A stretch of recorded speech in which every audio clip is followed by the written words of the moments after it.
No es simplemente que las sanciones contra Euroasia estén teniendo un efecto negativo para la Unión Europea, como se ha visto en los últimos meses.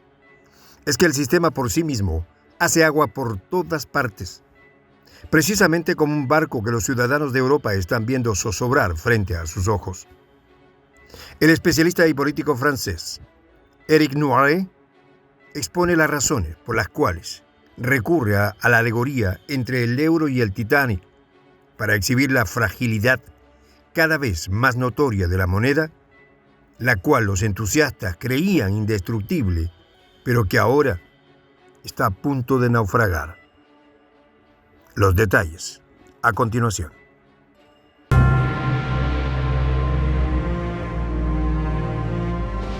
Voz de la Patria Grande. Prensa Alternativa necesita un diseñador web con experiencia en WordPress. Informes: prensa.alternativa.produccion@gmail.com. Cada vez son más las voces de alarma que se van sumando a la advertencia que el camino emprendido por la Unión Europea puede llevar al desastre de toda la región. Entre estas voces se encuentra la del politólogo francés Éric Noiré, quien advierte sobre los peligros que se ciernen contra la región. Fue la propia Unión Europea la que se disparó en el pie, explica Noiré, al violar los principios y reglas que se impusieron para mantener una estabilidad económica elemental, en pos de una loca, temeraria y suicida especulación alentada por la codicia que nos está llevando a la crisis del euro. El euro se ha metido en una encrucijada que garantiza su colapso.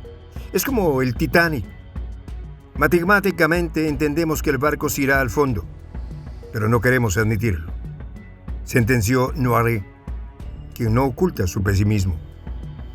Para el político francés, quien desde hace algunos años está a favor del Frexit, es decir, de la salida de Francia de la Unión Europea, o sea, la versión francesa del Brexit, la preocupación más actual debería ser cuándo y cómo ocurrirá el inminente colapso económico de la región. El político, quien dio una entrevista al medio británico Daily Express, ofrece las razones por las cuales las preocupaciones en torno al euro deben tomarse con seriedad. El sentido común y el pragmatismo aconsejaban acabar con esta anomalía antes de que fuera demasiado tarde. Pero continúa diciendo Noiré: los eurofanáticos persisten y quieren mantener el euro a toda costa. De una idea supuestamente buena, el euro se ha convertido en una trampa inminente. De hecho, ni siquiera hay que preguntarse si explotará o no.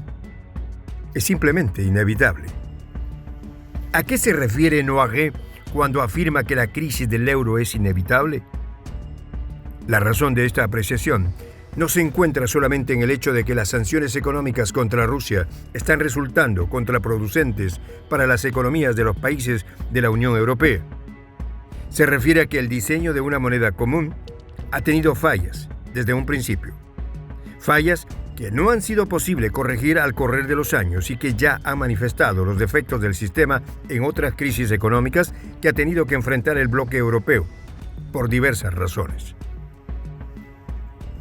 Recordemos un poco cómo se formó el concepto de la Unión Europea para poder explicar la visión de Noiré.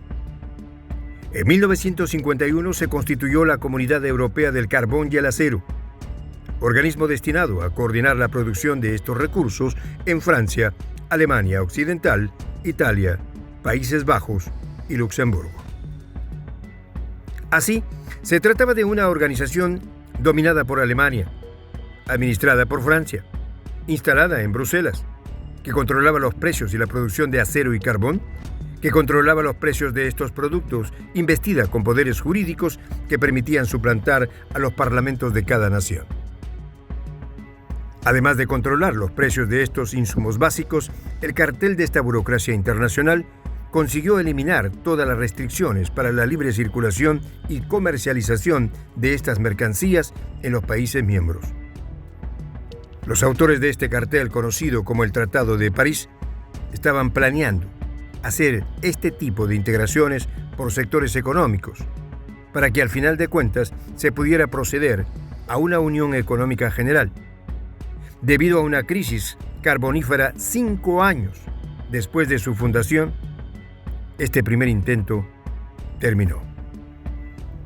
Después se volvió a firmar un nuevo acuerdo con los mismos países participantes. Se llamó Tratado de Roma. Ideado con una base liberal, el plan era libertad para la circulación de mercancías y de capitales, lo mismo que para la prestación de servicios y el movimiento de los trabajadores. Aquí vemos cómo ya había un antecedente bastante antiguo de la Unión Europea. La idea parecía bastante buena, pero para poder concretar el establecimiento de una especie de gobierno general que estuviera por encima de los gobiernos de cada país, había que dar algunos pasos más complejos.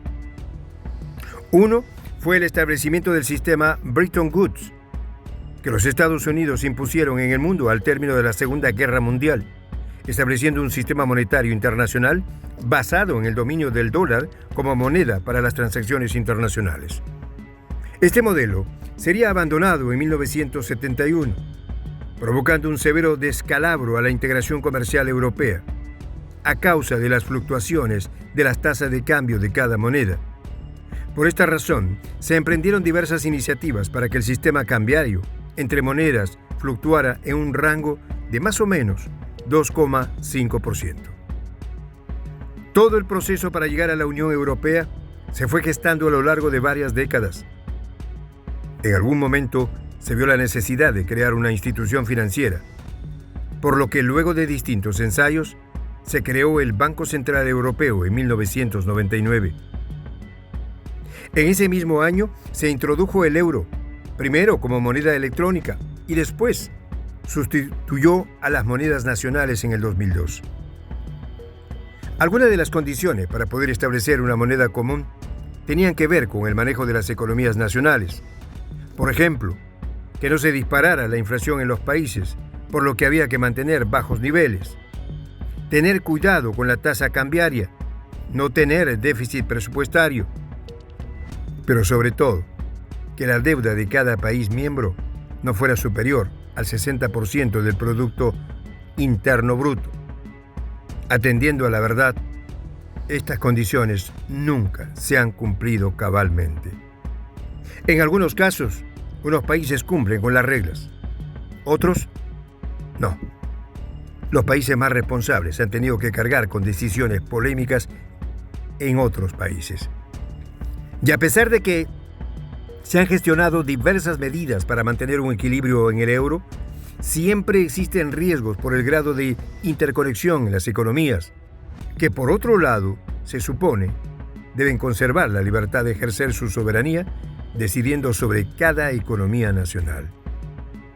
Si la estabilidad del euro depende de cada país y que cumpla con un manejo económico cuidadoso, lo cual no ha ocurrido de manera constante y generalizada desde el comienzo, el hecho de que las sanciones impuestas a Rusia estén afectando severamente la economía de la eurozona está precipitando un desplome que acabará por crear una crisis sin precedentes. En palabras de Noiré, la situación en la zona euro es tensa, por no decir desesperada. Inflación récord, déficit comercial récord, deuda pública récord, desindustrialización continua, crecimiento lento y, por último, pérdida de confianza de los inversores y los agentes económicos.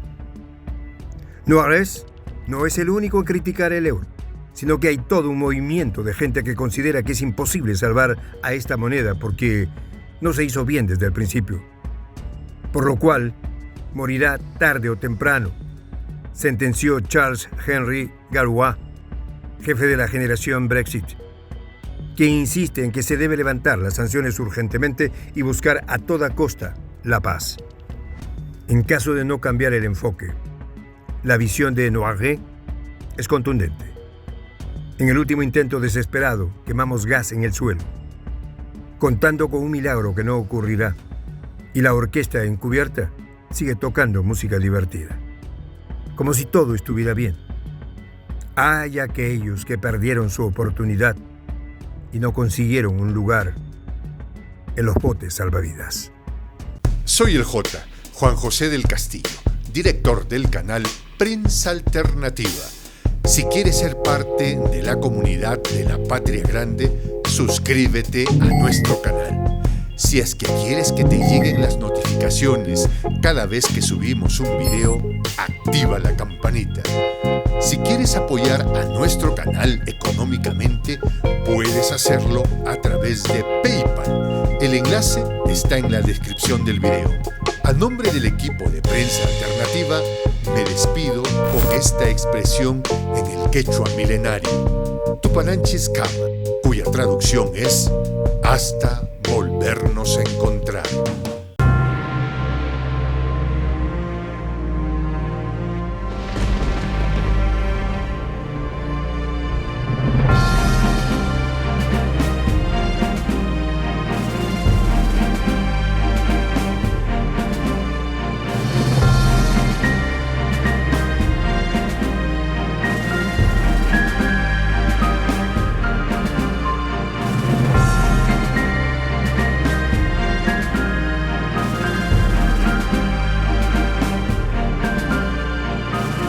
Voz de la Patria Grande.